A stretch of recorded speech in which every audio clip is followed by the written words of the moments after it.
encounter or something else. Just so you guys know, a cycle is equivalent to 60 years worth of energy.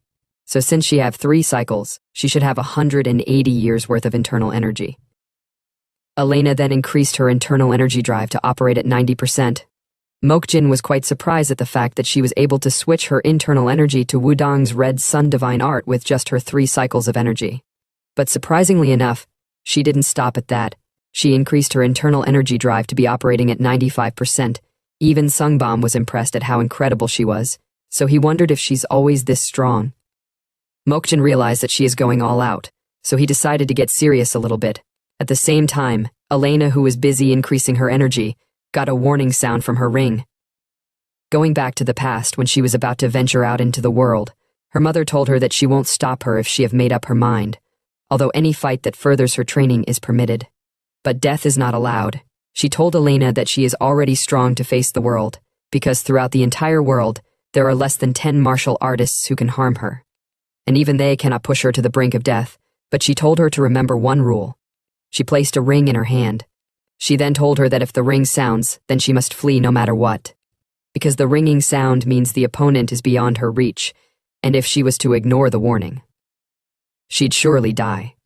At that moment when she looked Mokjin into the eyes, voices in her ears were telling her to run away with her tail between her legs without hesitating.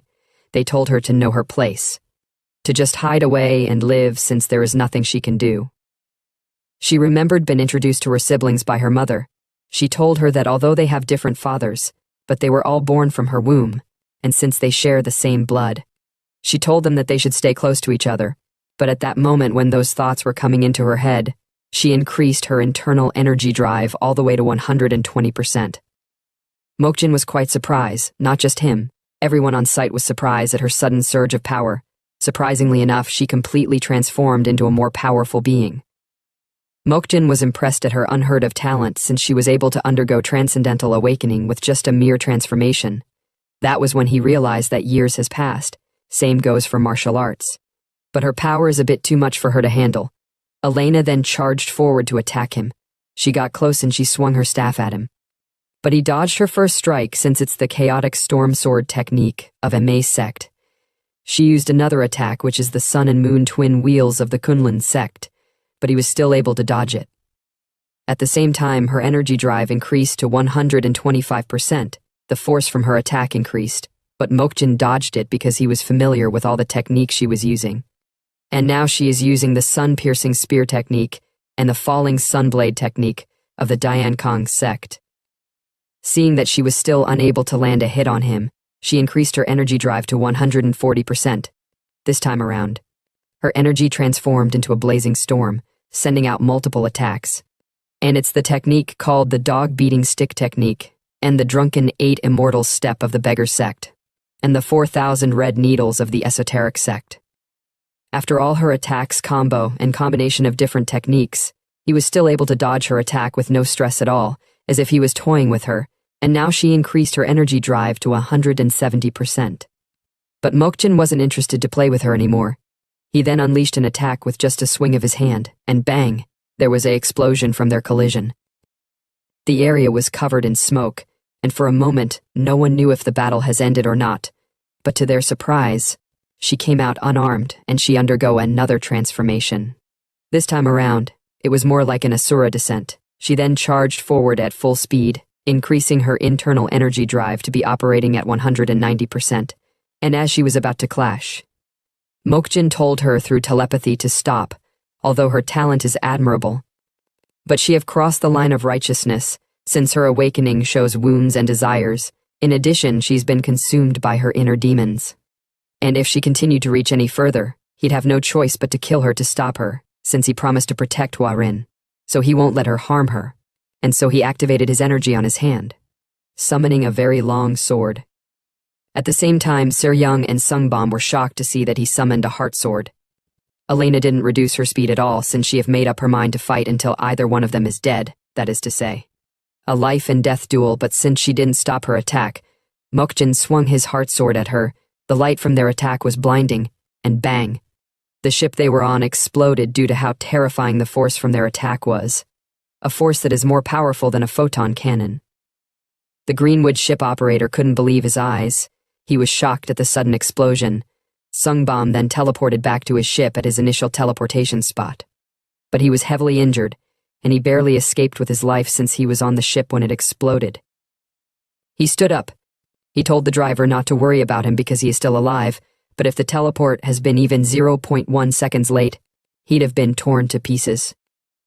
At the same time on the exploded ship debris, Seryung asked Mokjin if he's insane since he almost killed them all. She told him that he should have some restraint because even in the past, no one in their right mind would set their ship on fire just because they're angry. But Mokjin told her while bleeding through his mouth that restraint wasn't an option. She stood up, and she was surprised to see that he was hurt. Mokjin told her that the reason why he is hurt was because he faced a power more stronger than he anticipated. They both looked up at Elena's floating body, with her scattered shield and broken equipments. Seryung then asked Mokjin if she's dead. He replied no, she is not dead yet. A stronger force protected her. The person who protected her was so beautiful, as if an angel just came down from heaven. Seryung was surprised to see her because she is the West Heaven Sword Matron, and she is Sungbom and Elena mother. Some hours later, Elena was placed in liquid for her to heal. At the same time, Mokjin and the rest were behind her, while Sungbom was on his knees showing his respect to his mother. Sungbom politely told her that he didn't know she would be coming, so she should punish him for his lack of loyalty and filial piety, but she told him that his opinion isn't needed at the moment, so he should act as if he aren't here. She then politely greeted Mokjin. She told him that she is West Heaven Sword Matron. Sungbom was surprised to see that his mother is showing respect. Not just him. Even Seryung couldn't believe that the West Heaven Sword Matron is showing courtesy. The matron told Mokjin that she violated the dueling code of martial arts by rudely intervening, since she was driven by familial affection. She then told him that if he wished, she would cut off her arm as an apology. But Mokjin told her that there is no need for her arm. He then asked her if Elena is her daughter, but Seryung immediately told him to speak respectfully since she is the West Heaven Sword Matron. Matron replied yes, she is her daughter. If that's the case, Mokjin told her that she intervening wasn't a bad choice because family takes precedence over the dueling code. Seryung told him again to please speak politely, because the woman is one of the 5 immortals, the West Heaven Sword Matron. Her temper is so bad, and she can split someone in 2 just by glaring, but to her surprise, the matron went on her knees to beg for forgiveness. Some unknown hours later outside the ship, Matron told Mokjin that she does not know the exact reason why her daughter's consciousness has yet recovered. In addition, it was also confirmed that the place she passed through right before she came to fight him was Manhwa. She was likely to have been commissioned there to attack the S-Devil's ship. However, she told Mokjin that the martial arts that he demonstrated earlier seemed to be the Demon Heart Sura sword technique, so she asked him if he have any relation to the Heavenly Demon sect. Mokjin replied, I don't know. In the past, there was definitely a deep connection, but time has passed. Time corrodes even the strongest bond as if they were iron, and dissolves connections dearer than life itself. Matron looked him without saying anything. She said to herself that indeed Mokjin is an extraordinary figure, both chi and internal energy. Even martial arts are all perfectly refined. And there's not even a trace of artificiality. Such state is only achievable during the peak period of martial arts. What's surprising is that he appears to be in his early 20s. So she thought maybe it could be as a result of rejuvenation. She then said, May I dare request something from you? Mokjin replied, Are you proposing a serious fight? Matron was surprised at his accurate deduction. He added, Though you are being polite, but every word you say is dripping with murderous intent, like a sword being sharpened against a flint, getting sharper and sharper. She told him that he have a sharp ears to have catch her small whispers. Mokjin then told her that he have never refused a challenge, but she should know that if they fight, one of them is bound to die. And the one left standing would be severely injured. Something too strong has no room to bend, or else it will break. Matron immediately unleashed her energy for them to fight, since he had figured out her intentions. Mokjin then asked her if they have any compelling reason to fight. His question came as a surprise to her. Mokjin then told her that they should fight if they have a reason in the future, since he still want to see more of the world. Matron was unable to say anything. She then retracted her energy, and so the S-Devil ship left the premises. Some unknown hours later, Sungbum told the matron that he got a request from the Heavenly Demon sect to destroy the S-Devil ship, and it was a silencing kill. The matron couldn't understand why the commander of the Heavenly Demon sect want to kill Mokjin despite the fact that he clearly possessed the supreme martial arts of the Heavenly Demon sect. Additionally, why would they hire Greenwood? It really doesn't make sense. Sungbum then told her that there have been recent information that the Heavenly Demon's Red Wolf platoon was annihilated by an unknown entity. Maybe they might be related, but matron told him that there is no need to overthink. Because whatever the situation may be, his imagination won't be able to deduce it. She told him that she hoped he can at least prove how useful he is by thoroughly tracking the S-Devil's ship movement and report. Sungbum told her not to worry since the people from Greenwood pride themselves as the best in the world at tracking. She looked at him without saying anything for a moment. She then told him that she would trust him. But he should track them without interfering since she do not want her child to get hurt. Sungbum was touched by her sweet words, but she stopped, and she was like, by the way, what's your name again? How the hell can you not know your child's name? Back at the S-Devil's ship, Seryung furiously asked Hwa Rin what mess have she gotten herself into. What did she do that got her involved with Greenwood, or 8-foot fighting ghost Elena? And on top of that, she got West Heaven matron involved. She was like, what the hell did you do? Or did you flip the world around? Some minutes later, after things have finally calmed down, they sat round a table. Hwa Rin apologized for causing them trouble. She told them that she honestly don't know why they're all after her. Everything became different when she returned to Manhwa, her hometown, after finishing her tour. Clearly the people in her hometown were still the same people, but everyone was trying to kill her, so she ran all the way to the S-Devil ship. At the same time, Mokjin was furiously munching the snacks. Seryung asked Sunja if she understands what Hwa Rin is saying, since she don't have a clue about what she is saying, but Sunja also find it difficult to understand her. Suddenly, Robert hit the table with force. He said to Hwa Rin, "Did you just say Mount Hua? Do you mean the Mount Hua planet? My hometown Mount Hua?" So he told her to immediately tell him what happened to Mount Hua, but Hwa Rin could no longer hold in her disgust because of how Mokjin is eating. So she ended up throwing up. At the same time, at the room where Elena was being treated, Elena broke out from the tube after waking up and she was coughing trying to catch her breath. Matron then asked Elena to tell her what happened on Mount Hua. At the same time in the Wild Crane Inn, Wang saw the video of Mokjin and Elena's battle. They were all surprised at such an intense battle. He then remembered Seryung asking him how much would a full collection of 2,000-year-old martial arts manuscripts be worth if they are all original and all S rank. At that moment, he said to himself that if what Seryung said is true, then they would be making a fortune. At another scene at the Heavenly Demon Sect District 32, Ritak couldn't believe his eyes when he saw Mokjin and Elena's battle clip. He had no idea what the hell is happening. At the same time, someone said to him, "What do you think? Isn't it a familiar martial art?" That someone was no other than the matron. Ritak told her that he acknowledged that it is a level of martial prowess never seen or heard before, but he don't understand why she said that the martial art Mokjin used is familiar. The matron looked at him without saying anything.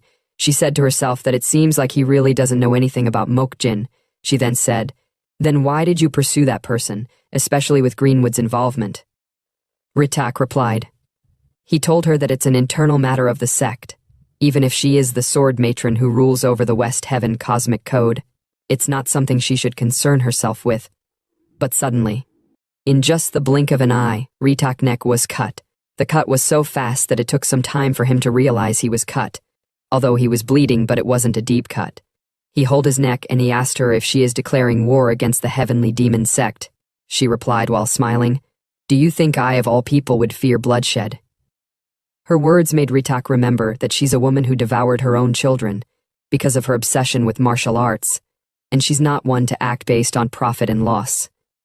Matron activated her sword energy. Such ferocious yet subtle energy is capable of splitting the oceans and cutting mountains. She then told him to answer him or die. "Do you think I of all people would fear bloodshed?" Ritak replied, "Isn't the choice obvious? Even if all 1,076 martial artists of District 32 attack together, there is no way they can surpass the West Heaven Sword Matron." He then activated his own energy to begin battle. He told her that she should hurry up and cut down all 1,076 of the martial artists if she plans on doing so. Matron said to herself that the story about heavenly demon sect getting tougher each passing day seems to be true. She then said, "The technique that the person is using is the demon heart sura sword technique." But Ritak had no idea what she meant by that. She then told him that the heart sword that cut down her daughter was the demon heart sura sword technique, which is second in the heavenly demon sect's martial hierarchy. But Ritak told her loudly that it's impossible for that to be the demon heart sura, because the demon heart sura sword technique has been a lost martial art for thousands of years. It exists only in legends, and no one in their sect have ever practiced it. She told him that it's not her problem if his knowledge is lacking, but she have told him what she know. She then decided to ask him again for the reason why he sent a kill order for Mokjin. Ritak was speechless for a moment. He then told her that he wasn't chasing after Mokjin, but he was after the girl Hua-rin. Some hours later, at the Talavitra orbiting star system, the S-Devil ship arrived at Manhwa planet. They scanned through Hwaham County with their surveillance camera, but it's surprising that it looks completely empty. Seryung asked them for the reason why it's empty, or is it maybe in holiday, but Robert told her that might not be the case because all the store doors are open, Sunya added. She told them that the town has over 10,000 inhabitants, but there's no signs of life at all. Robert was anxiously shaking Seryung. He told her that they should go down quickly since he is sure something terrifying must have happened, and everyone either died or fled. She then asked him why the hell is he agitated all of a sudden. He replied, "Because it's his hometown." At the same time, Hua-rin was crying while looking at Mount Hua. Mokjin then told her to speak up if she knows anything. But as she was about to speak, Sunya told them that she have detected a life signal. Judging by the location, it's inside Mount Hua's main headquarters, in the Jaha Pavilion. Seryung was surprised when she heard Jaha Pavilion, since it's the place where the leader of the Mount Hua sect resides. Sunya told them that although it's just one person, but the person has a very strong life signal. It seems like Hua-rin knew something, but she isn't saying it. And so they all went to Jaha Pavilion. The pavilion was covered in fog and only some part were visible. At the same time, Seryung asked Robert why he suited up that way. He told her that he came to fight whoever it is that dares to mess with his homeland.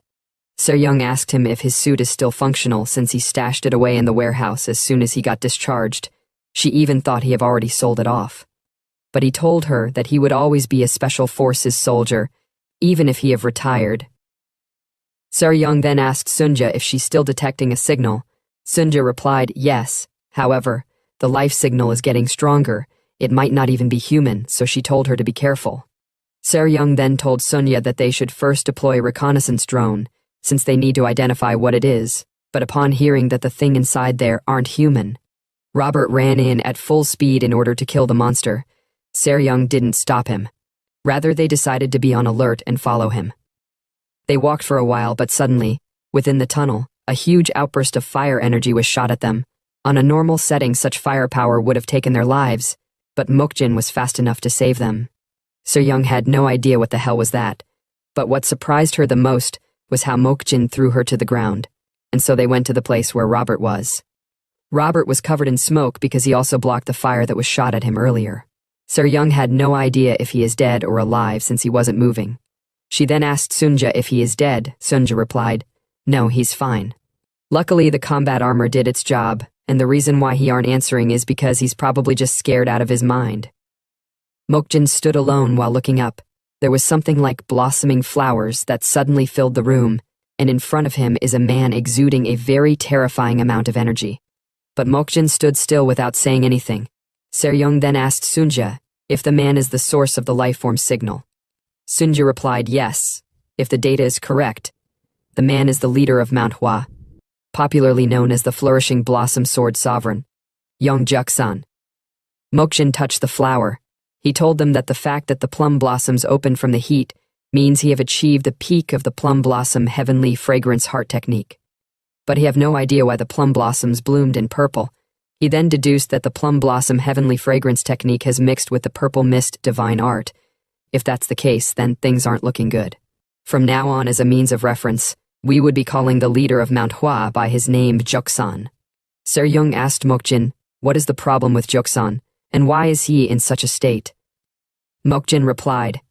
He told her that the plum blossom heavenly fragrance heart technique embodies extreme yang, while the purple mist divine art embodies extreme yin.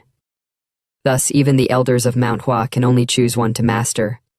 He was like, if extreme yang is fire and extreme yin is water, what happens if they mix? So he told her that when a martial artist's desires surpasses their limits, a demon takes root in their heart. While talking, he activated his energy in his hand to prepare for combat.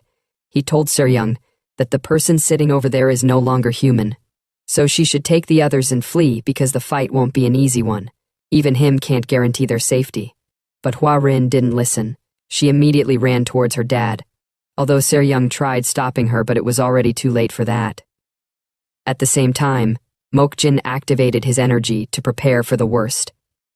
Sunya was also watching what was going on, and she was sure that it was dangerous, but as soon as the timer reached 18 hours. Not like I know what that means, though. She hugged him tightly. No one knew what was going on because as soon as she hugged him, everything changed. Juksan even hugged her back in return. Seryung was like, what the hell is going on? Sunya told her through the speaker that the world has returned to normal, but Seryung had no idea what she was talking about. So Sunya told her again that things have returned to normal since she can now see people on the street, and the people who disappeared have appeared all at once.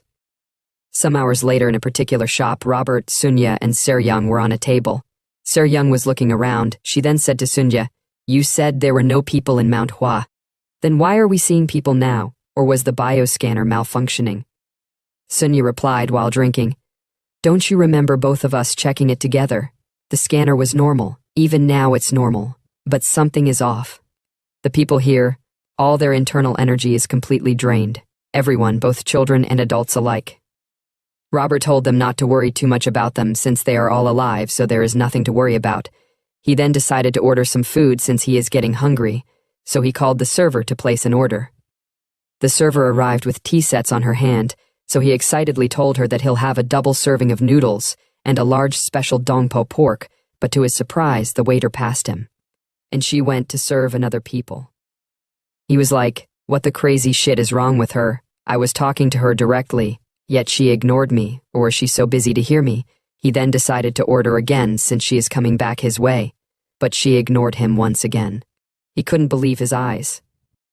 Sunya said to him, "It's not that they didn't hear, it's like they can't see us because no one in the restaurant has ever stopped to look at us, even when they're right in front of them. They just pass as if we're part of the scenery. They're not aware of us at all, as if we never existed in the first place." Seryung told them that she doesn't want to get involved with the shit that is going on in Mount Hua, because she have a bad feeling about it. Back at Joksan's residence, Joksan was pouring tea in a cup, looking all dull and slow, but he didn't invite neither Mokjin and Hua Rin. Hua Rin told Mokjin that her father is not someone who would rudely drink tea alone without inviting the guest in front of him. Also, he can't see them because he has been that way since she returned from her tour, but the strange thing is that he does all his work and tasks normally. He drinks tea, goes for inspections, eats meals, and tends to the garden always at the same exact time every day, like a wind-up doll. Mokjin started waving his hands in front of Joksan, but she told him that it's no use since he can't see them. She added, she told Mokjin that he must be careful, and he shouldn't prevent Joksan from following his repetitive routine, but before she could finish her sentence, Mokjin had already took the cup from Joksan's hand. She immediately shouted at Mokjin to get out of the way. Although he never expected Joksan to attack, but before his head could get chopped off, he swiftly dodged it with little to no stress, as if nothing in the world mattered to him, but the attack didn't stop there. Joksan launched multiple sword strikes, but Mokjin wasn't your average Joe. The faster Joksan attack was, the more faster Mokjin becomes. Honestly, this guy's facial expression is quite annoying. As soon as Joksan was about to launch another attack, Mokjin told him to stop since it's dangerous, so he stopped the attack with his palm. The impact from the clash was quite intense. Even Hua Rin could feel the force from their attack despite their distance. Suddenly, there was a reaction from Joksan. Mokjin was like, it's that reaction again, exhibiting both extreme yang and extreme yin together. Hua Rin shouted out. She told him that he should return his teacup to him, if not, he'll rampage even more. While Hua Rin was busy making her noise, Mokjin knelt down, he then said, when surpassing an unreachable limit. The human body cannot withstand it. The principle should be either they fall into inner demons, or their body bursts like a balloon, and they end up shredded to pieces. It should be clearly an impossible realm. And now the Joksan in front of him is human, yet not a human. So Mokjin was wondering, what is the story behind what is happening? Hwa-rin worriedly told him to hurry up and return the cup since it's about to get more dangerous, and as soon as the plum blossom attack was about to explode on Mokjin, Mokjin carried the cup and he threw it with a huge amount of force. The cup passed through the plum blossom flower that seems like it was about to explode, breaking the momentum of the plum blossom, and it went directly to Joksan's hand, and so everything stopped. And things returned to normal as it once was. Joksan then continued his usual pattern. Things dialed down. Hwa-rin was telling Mokjin that after finishing her interstellar tour, she came back home half a month ago, and everything had changed like that. She noticed that the people in the city have turned into wind-up dolls, repeating the same things at the same time, in exactly the same way, and if that repetition is interrupted, they stop. Now, Robert has interrupted one of them because he wanted to ask him what the hell is going on in the city, but to his surprise the person stopped moving. Not just him, everything in the city stopped. And then they all disappeared. Robert was like, what the hell just happened? He then asked Sunya if it was a teleport, but Sunya didn't know either. Sir Young was like, what do you mean you don't know? If you don't know, who else would? Sunya told them that judging by the particle's waveform, it seems like teleportation, but the scale is too large for it to be a teleportation. But suddenly, she told them that all signs of life have disappeared from the entire planet. This wasn't really a good thing. Not that it wasn't really a good thing, it wasn't a good thing at all. Rather, it was the worst-case scenario they could ever expect, because when everyone disappears like that, those things appears. Just like how Hwa-rin have said, the things suddenly appeared. They were like, what the hell is that? Robert told them that he's not sure either what is happening right now, but he think they're in a very dangerous situation. Sir Young was surprised to see those things since they are androids, but she have no idea why they all looked half-finished. Sunya told her that they're not androids, but they're construction droids. They are models created for simple labor like planetary development since they are early model. And they are equipped with low-capacity AI, so their cognitive abilities are limited. Sir Young was like, oh, so they're just construction robots, so she freaked out for nothing. She then told them not to worry because, according to the 3 laws of robotics, droids can never harm a human. But what surprised Robert the most is the fact that the droids are holding swords. Sir Young told him that they're probably using them in place of tools. She then walked toward the droids. She was like, hey, there are people here, so move aside and find another path, stop crowding around and scaring people. But before she could finish her word, one of the droid rushed towards her and struck her with its sword. But she blocked its attack and she wasn't harmed anyway. She lashed out at the droids for attacking a human, but to her surprise, all the droid charged towards her, bombarding her with multiple attacks.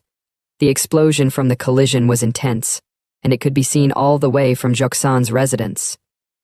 Hwa-rin told Mokjin that the droids are the one that shows up once all the people disappear, and then they attack every living thing they see, and now they are hunting down Sir Young and her group relentlessly. Hwa-rin told Mokjin that when she came back after finishing her tour, she was also attacked, but if it hadn't been for her father, she probably wouldn't have survived.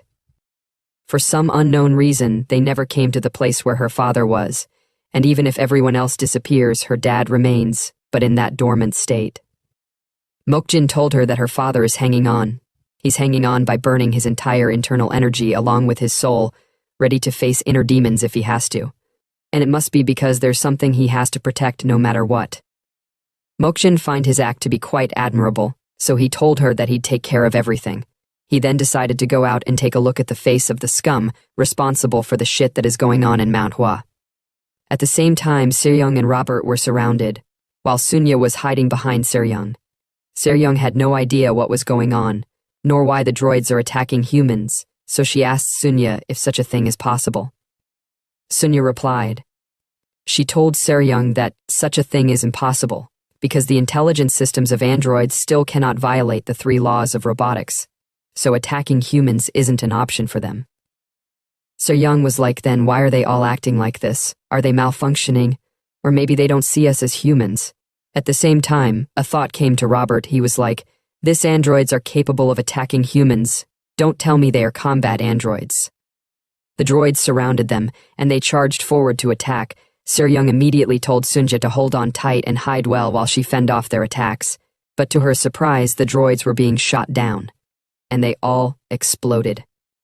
The person who launched the attack was Robert. He told them that they are not droids, but they are iron gangshi.